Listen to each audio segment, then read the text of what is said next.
Lili Téllez, la senadora del Partido Acción Nacional, recordándole una vez más a Morena lo que es, lo que valen y lo que pesan. Específicamente a Javier Corral, y en un tuit, en un mensaje que lanza con una teoría, con un punto de vista que la verdad a veces los mexicanos preferimos tratar de evitarlo, pero que pareciera que es la realidad del gobierno de la República, del gobierno de Claudia Sheinbaum Pardo. Que verdaderamente la presidenta de la República no se encuentra en una disyuntiva, señala Lili Téllez, que tiene una decisión ya muy claramente tomada. De eso vamos a hablar, y también vamos a añadir en este podcast la lectura de una columna del periodista, del columnista Héctor de Mauleón, que se publica hoy en el diario El Universal, en el que realiza una crónica, un recuento de hechos del año 2021 en cuanto hace a la jornada electoral y de cómo operó el cártel de Sinaloa a favor de Rubén Rocha Moya, que es el tema que se encuentra ahorita en el centro de la conversación. Y desde luego tenemos nuevamente una defensa actual del día de hoy, 5 de mayo del 2026, por parte de la presidenta de la República, Claudia Sheinbaum Pardo, de el gobernador con licencia de Sinaloa, Rubén Rocha Moya. Lo defiende una vez más y lo vuelve a poner a la altura de la patria, de la soberanía, es decir, coloca a un gobernador acusado por el Departamento de Justicia de los Estados Unidos a la altura de la patria. Así las cosas en este país. Bienvenidos a un nuevo episodio de Contranarrativa, este espacio de comunicación política en el que analizamos, compartimos, reflexionamos, pero sobre todo opinamos acerca de los asuntos de la vida pública nacional.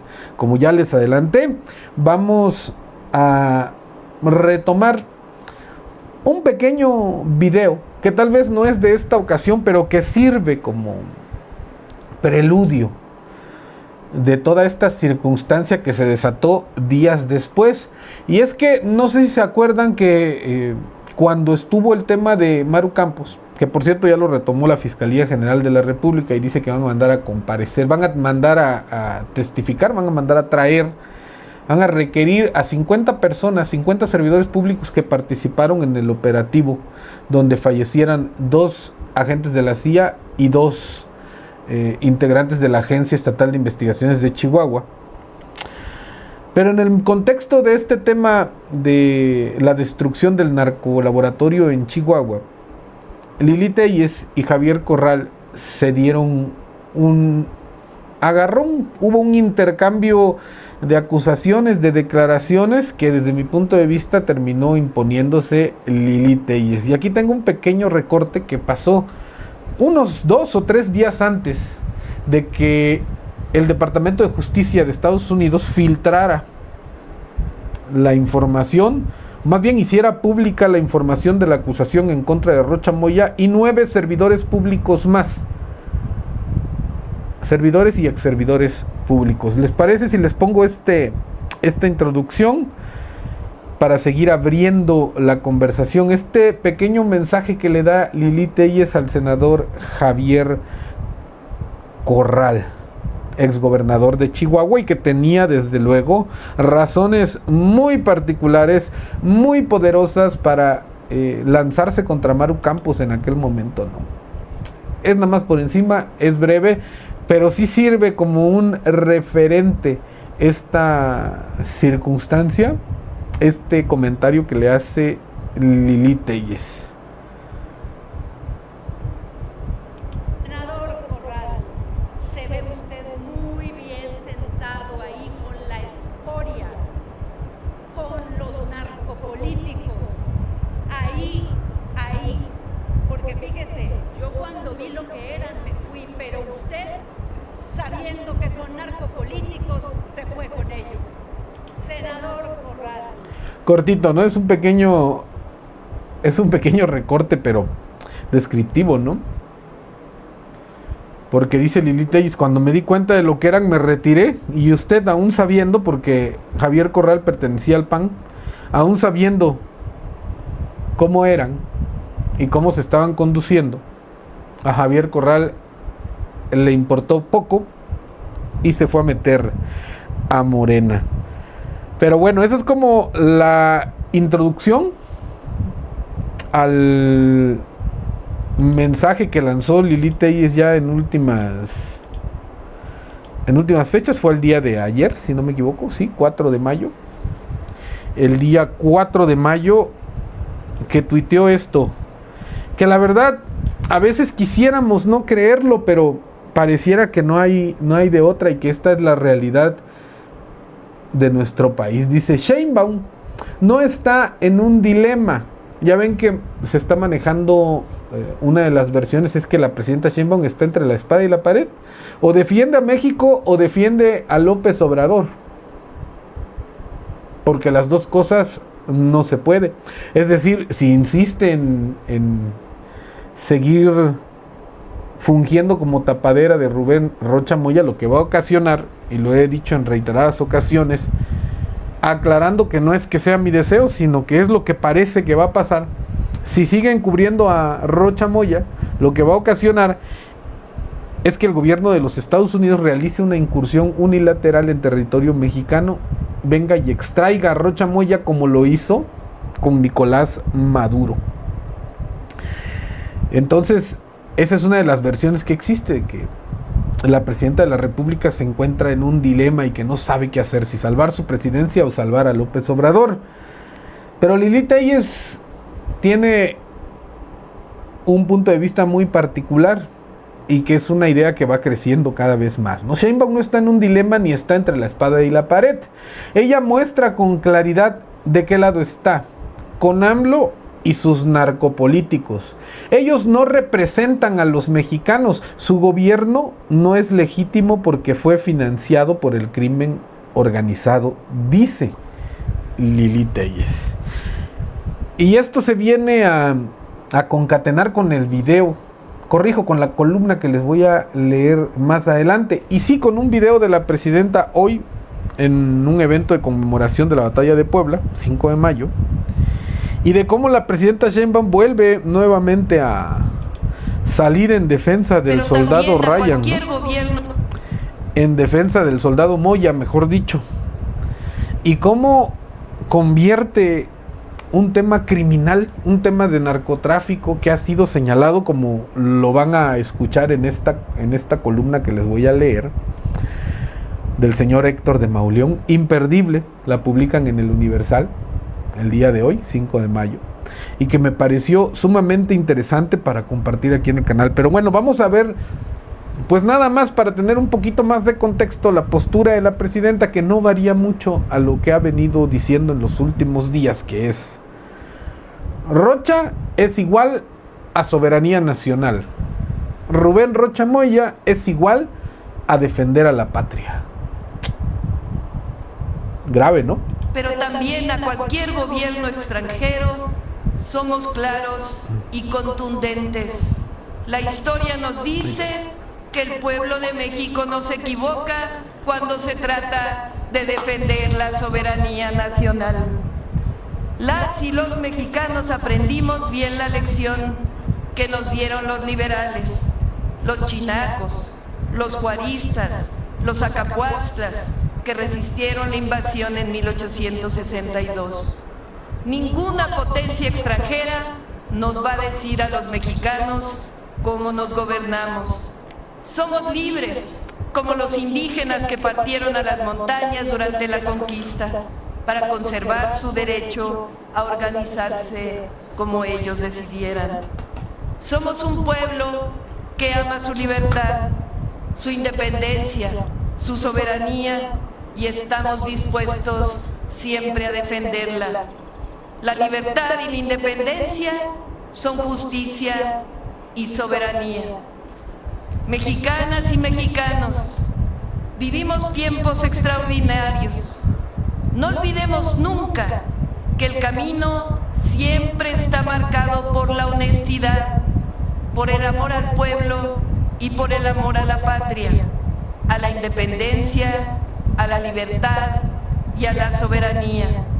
Y lo digo con orgullo, nunca se nos olvida. Tengo presente siempre los momentos difíciles de nuestra historia. Tengo presente siempre a los grandiosos héroes y heroínas de la patria. Hasta ahí. Hasta ahí. Ya ven a qué nivel se pone Claudia Sheinbaum, ¿no? O sea, para ella es un estandarte de defensa de la patria. Ella y López Obrador son muy ídolos nacionales. De veras que la megalomanía está sumamente ligada con las características personales, con los atributos de la personalidad de estos dictadores de traspatio, ¿no? La verdad, o sea, se ponen como si fueran héroes, por decirlo menos.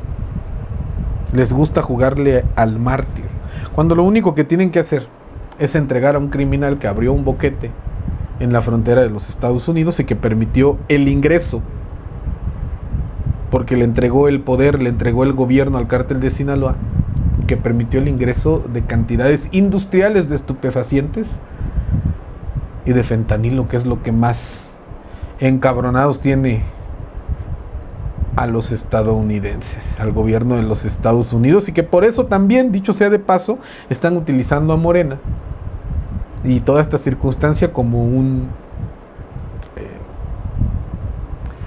argumento, como un elemento en la campaña de los Estados Unidos, en la política interior de los Estados Unidos. Ahora sí, me voy a dar a la tarea de leerles este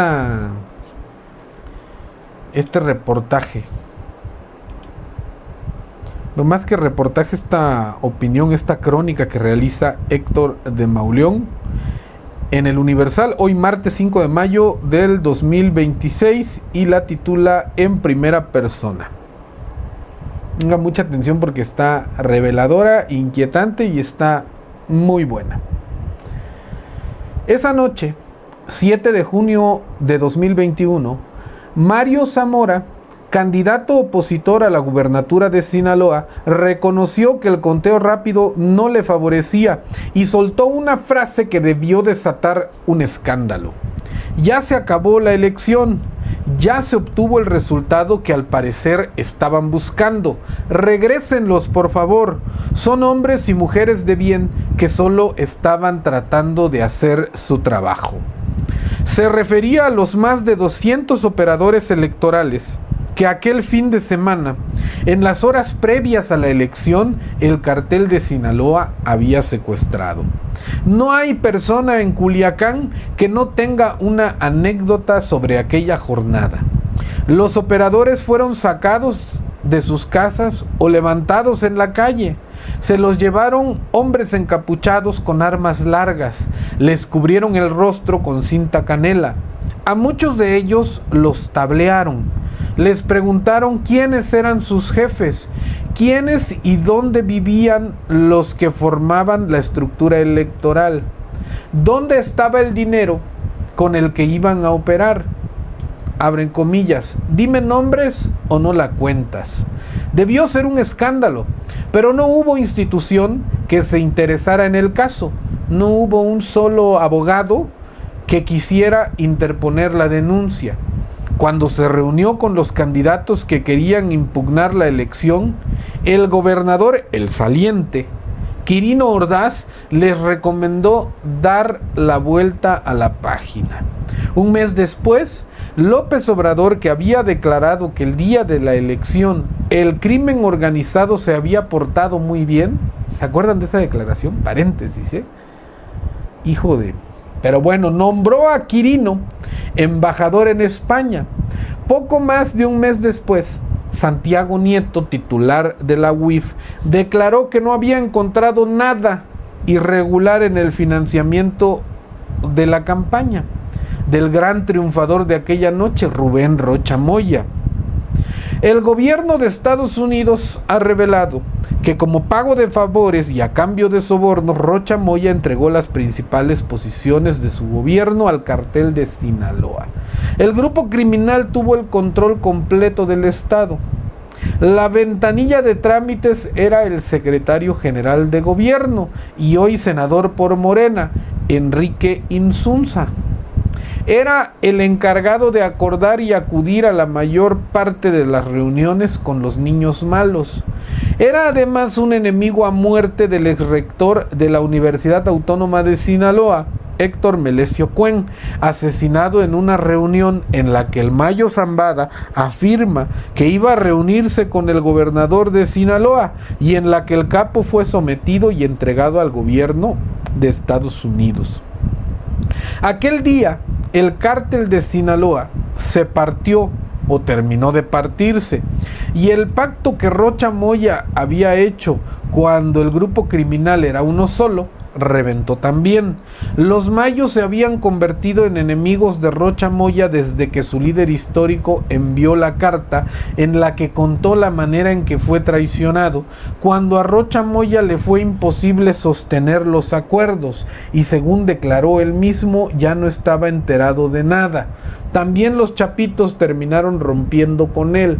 Eso indican los reportes de inteligencia del gobierno federal.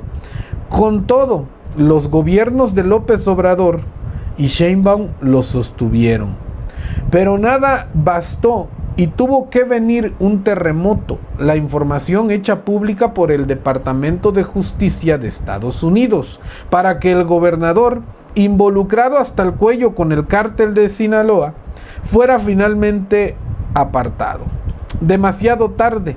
A pesar de los esfuerzos por tapar el sol con un dedo, la historia de la primera vez que el narco operó una elección en Sinaloa ha quedado exhaustivamente registrada. Prometieron hacer historia y cumplieron. La historia cuenta ahora que el narco jugó en favor de Morena, que el narco fue el gran operador electoral de Morena. Y no solo eso, que de la mano de Morena y en la administración de Rocha Moya, el narco gobernó Sinaloa. Contundente y demoledora la nota que realiza Héctor de Mauleón, que publica Héctor de Mauleón en el periódico El Universal. Reveladora y demoledora. Y bueno, estos fueron los temas que me parecieron importantes de retomar. Indudablemente esta columna es contundente y está circulando con todo en las redes sociales. Mi nombre es César Vázquez Villegas y si este contenido, esta información te ha resultado cuando menos interesante, quiero invitarte a que te suscribas al canal si es que aún no lo has hecho, no menos importante, a que actives la campanita de las notificaciones para que así YouTube te avise cada vez que subamos contenido nuevo a esta red social, a que compartas este video con todas tus amistades a través de WhatsApp, de Messenger, pero sobre todo y por encima de cualquier cosa quiero invitarte a que nos veamos en el siguiente episodio de Contranarrativa. Hasta la próxima.